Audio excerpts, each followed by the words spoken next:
Assalamualaikum warahmatullahi wabarakatuh. Kami dari kelompok 11.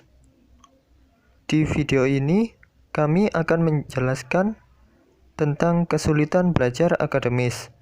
Sebelumnya, perkenalkan, nama saya Muhammad Ilham Ramadhani, NIM 19030174060. Sri Handayani, NIM 190301740888.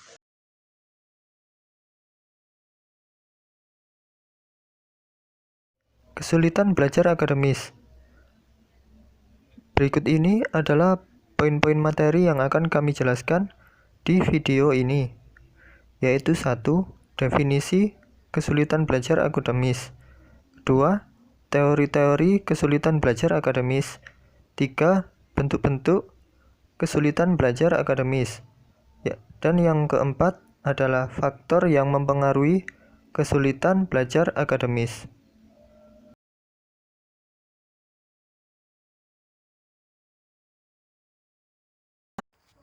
Kesulitan belajar akademis.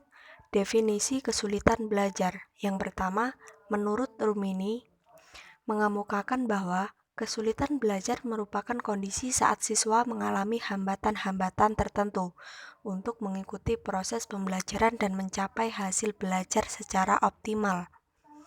Yang kedua, menurut Syaiful Bahri Jamarah, kesulitan belajar adalah suatu kondisi di mana anak didik tidak dapat belajar secara wajar disebabkan adanya ancaman, hambatan, ataupun gangguan dalam belajar. Yang ketiga, menurut Ghazali dalam psikologi belajar mengatakan bahwa kesulitan belajar adalah kesukaran mendapat perubahan tingkah laku yang diinginkan meskipun latihan telah dilakukan. Yang keempat, Abu Ahmadi. Menurutnya, dalam buku Psikologi Belajar mengatakan bahwa dalam keadaan di mana anak didik tidak dapat belajar sebagaimana mestinya, itulah yang disebut kesulitan belajar.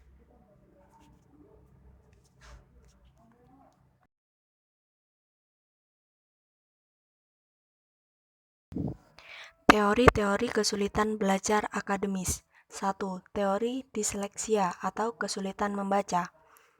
Teori defisit fonologi oleh Pringle Morgan 1896. Teori ini menganggap bahwa orang mengalami disleksia mempunyai kelemahan fonologi yang menyebabkan kesulitan dalam menggambarkan fonem. Yang kedua, teori disgrafia atau kesulitan menulis. Seperti halnya disleksia, disgrafia juga disebabkan faktor neurologis, yakni adanya gangguan pada otak bagian kiri depan yang berhubungan dengan kemampuan membaca dan menulis. Anak mengalami kesulitan dalam harmonisasi secara otomatis antara kemampuan mengingat dan menguasai gerakan otot menulis huruf dan angka. Teori diskalkulia atau kesulitan menghitung. Apabila anak menghadapi masalah matematika pada tingkat yang serius, ia dapat dikatakan mengalami masalah diskalkulia.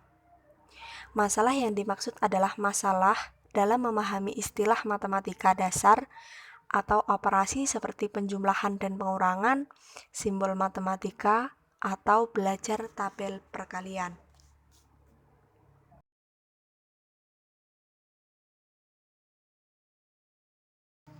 Selanjutnya, bentuk-bentuk kesulitan belajar akademis. Yang pertama adalah kesulitan membaca atau disleksia.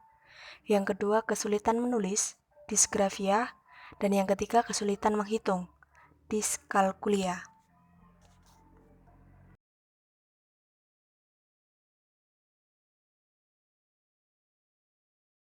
Kesulitan membaca atau disleksia. Disleksia memiliki arti adanya gangguan dalam berbicara, atau secara harfiah dikatakan sebagai kesulitan yang berhubungan dengan kata-kata atau simbol-simbol tulis. Kelainan ini disebabkan oleh ketidakmampuan dalam menghubungkan antara lisan dan tertulis, atau ketidakmampuan belajar membaca, atau kesulitan mengenai hubungan antara suara dan kata secara tertulis.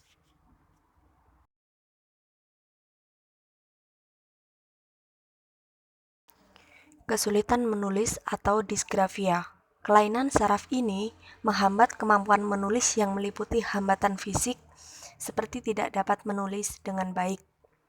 Anak dengan gangguan ini sebetulnya mengalami kesulitan dalam mengharmonisasikan ingatan dengan penguasaan gerak ototnya secara otomatis saat menulis huruf dan angka. Terkadang anak dengan gangguan ini langsung dinilai sebagai anak yang malas atau bodoh, sehingga dapat menyebabkan frustasi pada mereka. Orang tuanya harus memahami bahwa gangguan ini timbul bukan karena kurangnya perhatian orang tua atau guru terhadap anak atau kurangnya kecerdasan anak.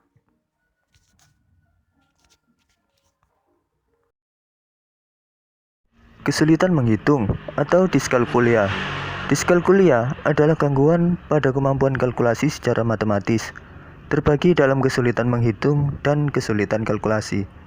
Berhitung adalah salah satu cabang matematika. Ilmu hitung adalah suatu bahasa yang digunakan untuk menjelaskan hubungan antara berbagai proyek, kejadian, dan waktu. Anak dengan gangguan ini biasanya tidak dapat menghitung dengan baik penjumlahan, pengurangan, pembagian, ataupun perkalian.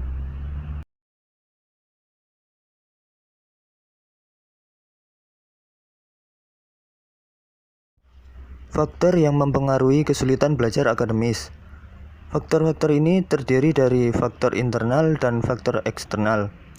Faktor internal satu yaitu faktor jasmani yang terdiri dari faktor kesehatan dan cacat tubuh. Kedua yaitu faktor psikologis yang terdiri dari faktor inteligensi, perhatian, minat, bakat, motif, kematangan, dan kesiapan. Yang ketiga yaitu kelelahan yang terdiri dari faktor kelelahan jasmani dan kelelahan rohani. Selanjutnya faktor eksternal yaitu keluarga yang meliputi cara orang mendidik, relasi antara anggota keluarga, suasana rumah, keadaan ekonomi keluarga, pengertian orang tua, dan latar belakang kebudayaan. Selanjutnya sekolah yang meliputi metode mengajar, kurikulum, relasi guru dengan siswa, relasi siswa dengan siswa lainnya, disiplin sekolah, alat pelajaran, waktu sekolah, standar pelajaran di atas ukuran, keadaan gedung, metode belajar, dan tugas rumah. Kemudian ada faktor masyarakat yang meliputi kegiatan siswa dalam masyarakat, media massa, teman bergaul, dan bentuk kehidupan masyarakat. Isu-isu kesulitan belajar akademis. Salah satunya adalah isu bullying yang terjadi pada anak disgrafia, yaitu anak yang mengalami gangguan menulis. Anak dengan kondisi ini seringkali sulit untuk dibaca. Selain itu, anak yang mengalami disgrafia juga terkadang menggunakan kata-kata yang salah dalam berkomunikasi. Oleh karena itu, anak yang mengalami disgrafia sering dibully karena masalahnya tersebut. Terima kasih telah menonton video ini hingga akhir. Kurang lebihnya, kami mohon maaf. Terima kasih. Wassalamualaikum warahmatullahi wabarakatuh.